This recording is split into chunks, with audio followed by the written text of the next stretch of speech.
एक गांव के बाहर एक भूतिया घर था जो जंगली पत्तियों से लिपटा हुआ था।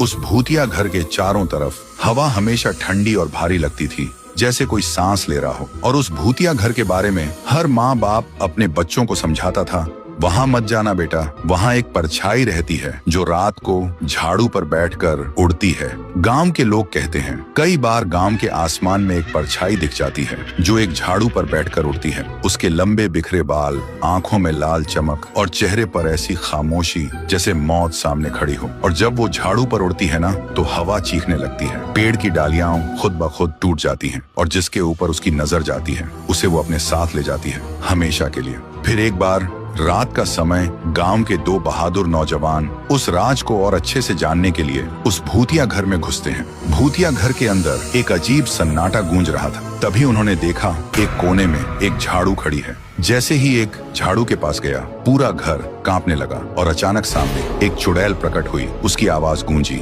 जिसने मेरी झाड़ू को छुआ अब उसका जीवन मेरा है। तभी काली आंधी चली और दोनों को घेर लिया। किसी तरह एक भाग निकला, लेकिन दूसरा उसी आंधी में गायब हो गया। भागे हुए एक ने बाद में गांव वालों को सारी बात बताई। ये सुनकर गांव वाले कांप उठे, खौफ से रोते रोते कहा, लगता है अब से गांव की बर्बादी शुरू हो चुकी है। और तभी भूतिया घर के अंदर से एक चीख गूंजी, जैसे वो चुड़ैल उनके लफ्जों पर मुस्कुरा रही हो।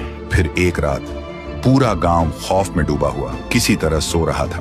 तभी वो चुड़ैल झाड़ू पर उड़ती हुई आई और गांव के बीच रुककर एक अजीब तरीके से हंसने लगी। उसकी हंसी की आवाज इतनी धार थी कि गांव वालों के सिर एक एक करके अलग होने लगे। आदमी, औरत, बूढ़े, बच्चे, किसी को नहीं छोड़ा। पूरा गांव हिल उठा। हर तरफ बस लोग चीख रहे थे और इधर उधर जान बचाकर भाग रहे थे। चुड़ैल की खतरनाक हंसी और तेज हो रही थी। उसकी लाल आंखें अंधेरे में और ज्यादा चमकने लगी और हवा ऐसा लगने लगा जैसे पूरा गांव टूटने वाला हो। और फिर एक ऐसी चीख गूंजी जिसे सुनकर पूरा गांव थरथरा उठा। तो दोस्तों, कहानी का आगे क्या होगा? क्या चुड़ैल पूरा गांव मिटा देगी या फिर उसे कोई रोक भी पाएगा? अगर जानना है तो वीडियो को लाइक करो और कमेंट में लिखो पार्ट 2 चाहिए।